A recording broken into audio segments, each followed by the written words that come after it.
오늘은 3월 5일 시편 45편 1절부터 17절입니다.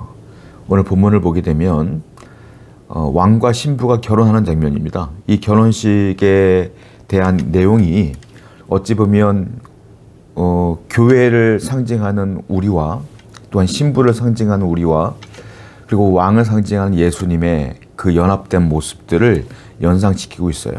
그래서 이 본문을 통해서 과연 우리 성도가 어떻게 살아갈 것인가에 대한 이야기를 한번 나눠보고자 합니다. 1절과 2절입니다. 내 마음이 좋은 말로 왕을 위하여 지은 것을 말하리니 내 혀는 글솜씨가 뛰어난 서기관의 붓글과 같도다. 왕은 사람들보다 아름다워 은혜를 입술에 머금으니 그러므로 하나님이 왕에게 영원히 복을 주시는 도다. 여기 보면 왕은 아름답다고 써 있어요. 2절에 보면. 그리고 은혜를 입술에 머금고 있다 이렇게 표현하고 있어요. 그 왕은 은혜를 머금고 있어요. 그래서 그 은혜가 누구에게 흘러가느냐면 신부에게 흘러간다라는 거예요. 그 왕을 세우신 분은 누구냐? 하나님이다. 하나님의 은혜가 예수 그리스도에게 머물러 있고 예수 그리스도를 믿는 우리에게 그 은혜가 흘러오는 것과 똑같은 거예요. 여러분, 은혜는 하나님이 주시는 거예요. 은혜는 예수님을 믿는 사람에게만 가는 거예요. 저기 하나님을 알지 못하는 세상 사람들에게 그 은혜가 가는 것이 아니라 이건 특별한 은혜라고 하는데, 특별한 은혜는 하나님을 믿는 사람, 예수 그리스도를 믿는 신부의 역할을 감당하는 성도에게만 흘러가는 것이다 라는 거예요. 이 특별한 은혜, 특별 계시는 바로 구원을 의미하는 것입니다. 성도 여러분, 그러므로 우리 예수 그리스도를 끝까지 믿으며 하나님의 은혜에 참여하는 여러분 되기를 축복합니다. 4절에 왕은 진리와 온유와 공의를 위하여 왕의 위엄을 세우시고 병거에 오르소서 왕의 오른손이 왕에게 놀라운 일을 가르치리이다.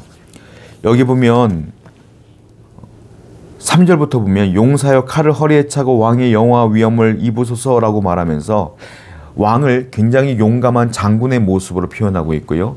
용사의 모습으로 표현하고 있습니다. 그리고 그 왕은 엄청난 강한 힘을 갖고 악한 세력들을 다 물리쳤다라고 하는 것들을 얘기하고 있어요. 예수 그리스도를 우리가 연상할 수밖에 없는 것이죠. 우리 예수님은 어떤 분입니까? 십자가에 달려 돌아가심으로 말미암아 죽음의 권세를 깨뜨리신 분. 아무리 마귀가 유혹하고 공격한다 할지라도 다 말씀으로 승리하신 분. 우리 예수님은 늘 승리만 하신 분이에요. 예수님에겐 패배가 없어요. 악한 마귀가 아무리 공격한다 할지라도 주님 앞에서는 아무것도 아니게 되는 거예요. 성도 여러분, 지금도 악한 마귀는 우는 사자와 같이 삼킬자를 찾아 헤맵니다. 바로 우리에게도 매일같이 악한 마귀의 공격이 쏟아지고 있어요. 불화살을 쏩니다. 유일하게 이길 힘이 있어요. 한 번도 그 마귀에게 패배하지 아니하는 완벽하게 승리하신 예수 그리스도를 의지하는 것뿐이 없어요. 주님께서 승리케 해주실 줄로 믿습니다. 마귀는 지금도 여러분들을 무너뜨리려고 영적 전쟁을 치르려고 합니다. 그때마다 여러분들은 여러분의 힘과 능력과 재주와 지혜와 경험으로 싸우는 것이 아니라 그때마다 무릎을 꿇고 기도하며 예수님을 의지하십시오. 예수님이 여러분 대신 싸워주실 것입니다.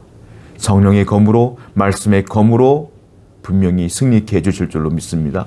오늘도 주님을 의지하고 주님께 여러분의 삶을 맡기는 여러분 되기를 축복합니다. 9절부터 10절입니다. 왕이 가까이 하는 여인들 중에는 왕들의 딸이 있으며 왕후는 오빌에 금으로 꾸미고 왕의 오른쪽에 섰도다. 딸이여 듣고 보고 귀를 기울일지어다. 내 백성과 네 아버지의 집을 잊어버릴지어다. 이제 왕이 왕후를 맞이하는 결혼식을 치르게 되는데요. 왕후에 대한 얘기가 있어요. 왕후는 오빌에 금으로 꾸미고 왕의 오른쪽에 서도다. 왕은 예수님, 왕후는 마치 우리 성도들을 얘기하는 것 같아요. 우린 꾸몄습니다. 여러분 기억하십시오. 왕후가 되면 그때부터 신분이 바뀌는 거예요. 그전과 그 이유가 바뀌는 거예요. 왕의 신부인 왕후가 되면 또 뭐라고 했습니까? 10절에 보니까 너는 네 백성과 아버지의 집을 잊어버릴지어다, 이렇게 표현하고 있어요. 과거의 삶을 잊어버리고 이제는 왕후의 삶으로 신분이 바뀌었기 때문에 그렇게 살아가라, 이 말이에요. 우리 얘기하는 것 같아요. 여러분, 우리가 예수님을 우리의 신랑으로 모시고 예수님을 우리의 구원자로 모시며 우리가 예수를 믿게 되지 않았습니까? 예수님을 믿었으면 두 가지를 해야 돼요. 무엇입니까? 첫 번째, 신분의 변화가 일어났기 때문에 과거는 잊어먹어라, 이 말. 과거는 잊어라. 과거의 삶을 잊어라. 그리고 지금의 삶에서 신분에 맞게 살아라. 이 두 가지입니다. 성도는 그러므로 예수를 믿기 전과 믿은 후가 달라야 돼요. 여러분들이 믿기 전에, 예수님을 믿기 전에 어떤 죄를 지었든 어떤 삶을 살았든 저는 몰라요. 물론 하나님은 아셔요. 그런데 하나님은 여러분들이 예수님을 믿고 회개하는 그 순간에 여러분들의 과거의 삶을 의도적으로 잊어버리세요. 여러분들이 잊으셔야 됩니다. 그리고 예수를 믿고 난 후에는 그 예수님을 따라, 말씀을 따라 새로운 신분이 되었으니 새로운 삶을, 영적인 삶을, 예배의 삶을, 충성의 삶을, 순종의 삶을 살아가시기를 바랍니다. 오늘도 여러분의 인생 가운데 주님과 더불어 살아가는 믿음의 삶을 살아내시기를 축복합니다. 11절이에요. 그리하면 왕이 네 아름다움을 사모하실지라.